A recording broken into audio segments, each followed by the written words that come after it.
Hindu law के संदर्भ में कुछ बेसिक चीज़ें समझ लेते हैं जो आपकी कुछ एलएलबी के एग्जाम के लिए, ऑब्जेक्टिव के लिए, जनरल कॉन्सेप्ट बनाने के लिए थोड़ी हेल्पफुल हो।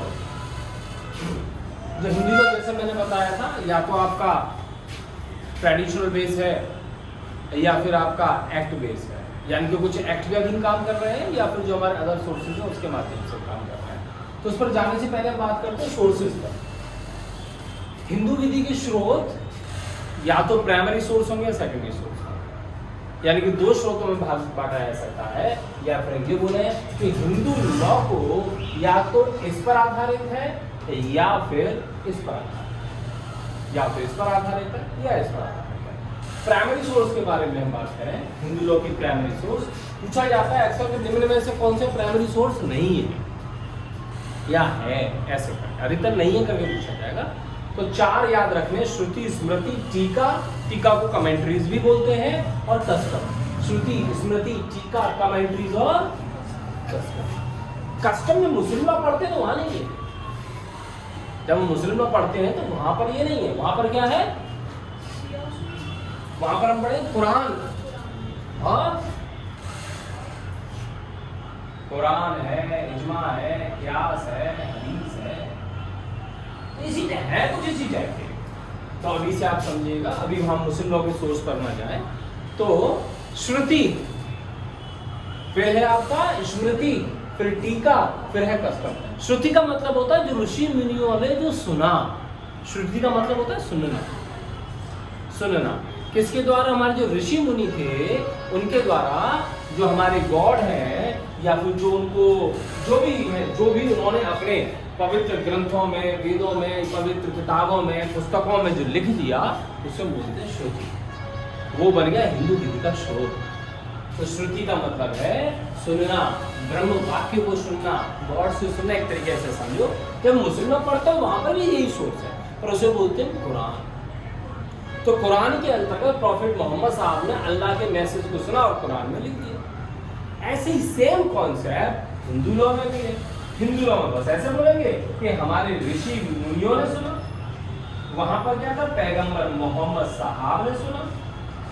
एक जैसी चीजें हैं दोनों, चाहे वे हिंदू हो चाहे वे आपका मुस्लिम हो। तो श्रुति का मतलब समझ में आया? श्रुति क्लियर? तो श्रुति क्या है? डिवाइन सोर्स है। वह हमारे ऋषि मुनियों द्वारा सुना गया, फिर आपके वेद वेदांत वगैरह में लिख दिया गया। श्रुति के इसीलिए हम वेदास वगैरह भी बोलते हैं। टोटल आपके वेद कितने होते हैं? 4, वेदांग 6, 18 उपनिषद। ओके, आगे बढ़ते हैं। श्रुति क्लियर, सुनना हो गया। सेम कॉन्सेप्ट मुस्लिमों में था। स्मृति, एक्चुअली बहुत सारी चीजें सुनी गई, उन्होंने लिख दी, वो तो श्रुति हो गई। वेद वगैरह में सब कुछ लिख दिया। बहुत सारी ऐसी चीजें भी थी जो वो लिखा नहीं, उनकी स्मृति में ही सुन तो लिया, परंतु उन्होंने लिख नहीं पाए, उनकी स्मृति में ही रह गया। तो उसको हम बोलते हैं स्मृति। स्मृति का मतलब जो कुछ भी हमारे ऋषि मुनियों द्वारा जो कुछ भी सुना गया, परंतु जो लिख दिया गया वो तो श्रुति हो गया। परंतु बहुत सारी ऐसी चीजें भी रही होंगी जो उनके दिमाग में होंगी, परंतु उनको रिटन फॉर्म में नहीं ले पाए, तो इसलिए बोलते हैं स्मृति। स्मृति का मतलब ये मेमोरी। तो इसलिए मेन स्मृति जैसे मैं बात करूं, मनु स्मृति है, याज्ञवल्क्य है, नारद स्मृति है, तो बृहस्पति, ये कुछ स्मृति में नाम देता है। अब चूंकि स्मृति थी तो कई जगह पर स्मृति थोड़ी सी कंट्राडिक्टरी थी। तो इन चीजों को बताने के लिए, या फिर चूंकि अनक्लियरिटी थी, स्पष्टता नहीं थी, या फिर कई विषयों पर जब विवाद उत्पन्न हुआ, उस पर एक्सप्लेनेशन चाहा गया, तो वो साइलेंट थी। तो उस स्थिति में उनको कमेंट करना था, उनको एक्सप्लेन करना था, उन चीजों के बारे में बताना था। तो इनके संबंध में जो काम किया, इन सिद्धांतों को बताने का, सिस्टमेटिक रूप से समझाने का, तो ये जो वर्क किया है वो टीका और कमेंट्रीज के माध्यम से किया है। टीका और कमेंट्रीज के माध्यम से। अब टीका और कमेंट्री बात करें तो मेन रूप से 2 हैं आपकी, 2। एक तो है दाय भाग और एक मिताक्षरा, यानी कि विभिन्न विधियों का एक्सप्लेन करती है। ये चीजें ऐसा होगा तो ऐसे करेंगे, होगा तो ऐसे करेंगे, ऐसी मिताक्षरा, ऐसा होगा तो ऐसे करेंगे। तो मेन जो है ये दो मानी जाती है, दाय भाग और मिताक्षरा। मेन रूप से पूरी इंडिया पर वैसे मिताक्षरा लागू होती है। जो मिताक्षरा है जो लिखी है वो विज्ञानेश्वर ने लिखी, विज्ञानेश्वर मेन रूप से पूरी इंडिया में ही लागू होती है, कुछ जगहों को छोड़कर। और जो दाय भाग है वह आसाम और बंगाल के कुछ क्षेत्रों में लागू होती है। इस जो लिखी है वह है जिमूतवाहन। ये पूछा जाता, बहुत इंपॉर्टेंट है। जिमूतवाहन में दाय भाग, विज्ञानेश्वर में मिताक्षरा। तो आप ऐसे भी याद कर सकते हैं, डीजे और एमबी। डीजे याद है, डीजे सॉन्ग, डीजे डिस्को है ना, तो डीजे ध्यान रहेगा। दाय भाग जिमूतवाहन है ना, और मिताक्षरा विज्ञानेश्वर की। ये असम और बंगाल में लागू होती है, बल्कि कुछ कुछ स्थानों पर तो जहां असम बंगाल में भी दाय भाग नहीं लागू होती, जो स्थानों पर वहां भी मिताक्षरा ही लागू होती है। ठीक है, तो प्राइमरी सोर्स हो गए श्रुति, सुना, स्मृति जो मेमोरी रह गया, और उसके बाद कमेंट्री जो कुछ अस्पष्टता थी, विरोधाभासी थी या शांत थी, जो स्पष्ट नहीं कर पा रहे थे, तो टीका और कमेंट्रीज के माध्यम से उन्हें समझाने का, बताने का प्रयास किया गया। तो ये कमेंट्रीज हो गए, कमेंट्रीज दो हो गई, दाय भाग और विज्ञानेश्वर, दाय भाग जिमूतवाहन और आपका मिताक्षरा विज्ञानेश्वर। ठीक है, उसके बाद हम बात करते हैं कस्टम। कस्टम भी हिंदू विधि का एक स्रोत है, हिंदू विधि का एक स्रोत है। कस्टम कोई विधि का स्रोत तब बन जाता है जब वह क्या बोले स्मरणातीत हो, पता नहीं कब से चली आ रही है। जैसे 7 फेरों की प्रथा, होली जलाने की प्रथा, यानी कि कोई ऐसा कस्टम जो हमें नहीं पता वो कब से चला आ रहा हो, उसको हम बोलते हैं कस्टम। ठीक है, तो ये आता है निम्न में से कौन सा आवश्यक तत्व तो है कस्टम? कस्टम प्राइमरी सोर्स है, मुस्लिम लोग में सेकेंडरी सोर्स।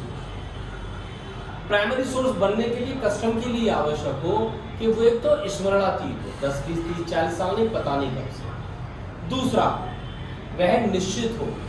तीसरा, वह विधि के विरुद्ध ना हो, नैतिकता के विरुद्ध ना हो, और लगातार चला रहा हो। ऐसा नहीं भाई ये तो 7 फेरे लेते थे, हमारे दादाजी 5 फेरा लेना शुरू कर दिया, हमारे पिताजी ने 3 फेरा ले लिया, तो मैं तो 7 ही फेरे लूंगा। तो कस्टम वो होती है जो स्मरणातीत काल से, बहुत पुराने समय से लगातार चली आ रही हो, कंटिन्यू हो, सर्टेन हो, बहुत पुरानी हो, पब्लिक पॉलिसी के विरुद्ध में ना हो, युक्ति युक्त हो और विधि के भी विरुद्ध हो, तो हम बोलते हैं कि वो कस्टम है। बहुत सारी जगह पर हम देखते हैं कस्टम जो बन के बाद में विधि बन जाती है, जैसे 7 फेरे, ये पहले कस्टम थी, बाद में जाके ये हिंदू मैरिज एक्ट बना। या बहुत सारी ऐसी चीजें बोले जो ट्रेडिशन था, कस्टम था, धीरे धीरे आके वो इतनी ज़्यादा लागू हो गई, इतनी ज़्यादा युक्त बेहतर और सिद्धांतों पर आधारित थी, आधुनिक सिद्धांत या युक्तिक सिद्धांतों पर आधारित थी, कि विधि ने ही अपने बियर एक्ट में उनको शामिल कर दिया। तो ये आपका कस्टम हो गया। जो मैंने आपको 2 बताई थी, दाय भाग और मिताक्षरा, ये आपके स्कूल्स भी माने जाते हैं। स्कूल्स, हिंदू लोग के स्कूल्स क्या क्या है? दाय भाग और मिताक्षरा, दाय भाग मिताक्षरा। और जब मुस्लिम लोग के स्कूल्स पढ़ते हैं तो वहाँ क्या है? सुन्नी, शिया और मुताजिला। सुन्नी, शिया, मुताजिला। हाँ, मेन रूप से सुन्नी और शिया ही है। ऐसे यहाँ पर आपका मिताक्षरा और दाय भाग, मिताक्षरा और दाय भाग हिंदू विधि के स्कूल्स हैं। ये कहाँ लागू होता है, ये किसने बनाया, ये सब मैं आपको बता चुका हूँ। ठीक है, समझ में आया था? ये आपके सोर्सेज हो गए, ये स्कूल्स हो गए। उसके बाद हम हिंदू मैरिज एक्ट की कुछ जनरल चीज़ों के बारे में हम बात करें तो हिंदू मैरिज एक्ट के अंतर्गत सेक्शन 3 कुछ परिभाषाओं के बारे में बताता है, जैसे सगा, सौतेला, है ना। तो सगा वो होता है मतलब जो सेम ब्लड हो, अर्थात एक ही हस्बैंड हो और एक ही वाइफ। यदि दो बच्चों के बारे में बात कर रहे हैं कि सगे हैं कि नहीं, तो वो एक ही माँ और बाप से जन्मे होने चाहिए। और यदि एक ही बाप है परंतु एक ही बाप है परंतु मदर अलग अलग हो गई, यानी एक व्यक्ति की दो वाइफ हैं, एक वाइफ का एक बच्चा, दूसरी वाइफ का दूसरा बच्चा, तो इन दोनों बच्चों के रिलेशन के बारे में हम पूछ रहे हैं, तो वो हो जाएगा सौतेला। तो सौतेला का मतलब हस्बैंड एक, मेल एक और फीमेल से उत्पन्न संतान। और एक होता है यूटेराइन ब्लड, वहां पर माँ एक होती है और जो हस्बैंड होते हैं वो अलग अलग, उसे बोलते हैं हम सहोदर। उधर का मतलब एक ही उधर से जन्म लेने वाला, परंतु हस्बैंड अलग, इसलिए बोलते हैं सहोदर। तो तीन बताए मैंने, फुल ब्लड, हाफ ब्लड, ये सेक्शन 3 के सी में है, यूटेराइन ब्लड, ये सेक्शन 3 के डी है। सपिंडा रिलेशन के बारे में बात करें, सपिंडा मतलब एक ही पिंड से, नाम से ऐसा मालूम पड़ रहा है, एक ही पिंड से उत्पन्न होने वाले।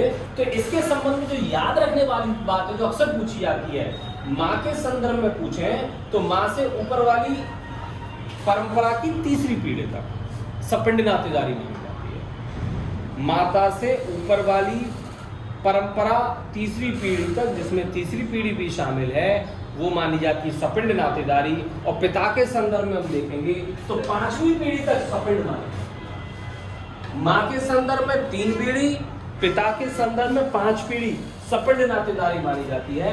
एक्चुअली इसलिए पढ़ रहे हैं सपिंड नातेदारी, क्योंकि इन पीढ़ी के अंतर्गत जितने भी व्यक्ति हैं वो विवाह नहीं कर सकते। ये कहाँ लिखा हुआ है? जब हम सेक्शन 5 पढ़ेंगे तब पढ़ेंगे। तो सेक्शन 3 के एफ में सपिंडा है और प्रतिष्ठित नातेदारी ये जी में है। एफ में है सपिंडा और जी में है प्रतिष्ठित नातेदारी।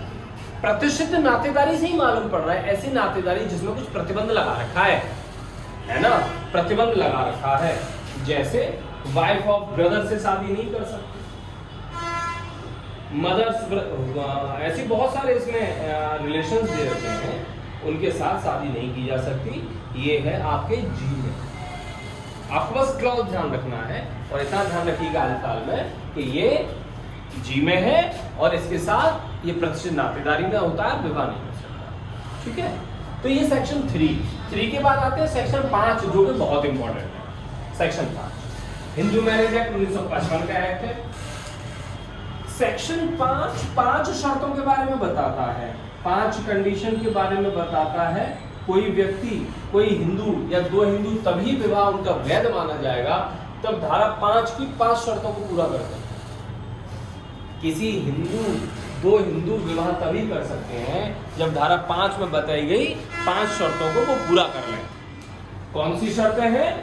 कि वह सिंगल होना चाहिए, साउंड होना चाहिए और मेजर होना चाहिए। मेजर का मतलब है यहाँ पर मेल के लिए 21 साल, फीमेल के लिए 18 साल कंप्लीट होनी चाहिए और प्रतिष्ठित नातेदारी में मेल फीमेल नहीं आने चाहिए और वो एक दूसरे के सपिंड में भी ना आते। फिर दोबारा से मतलब जिस समय शादी कर रहे हैं सिंगल होनी चाहिए, विवाहित नहीं होनी चाहिए। यदि विवाहित है तो उसका जो स्पाउस है मर चुका।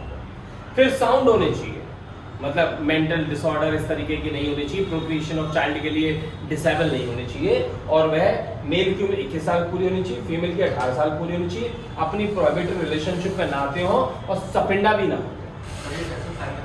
ये सेक्शन 5 में 5 कंडीशन, सेक्शन 5 में ये 5 कंडीशन दे रखे हैं। Point clear? उसके बाद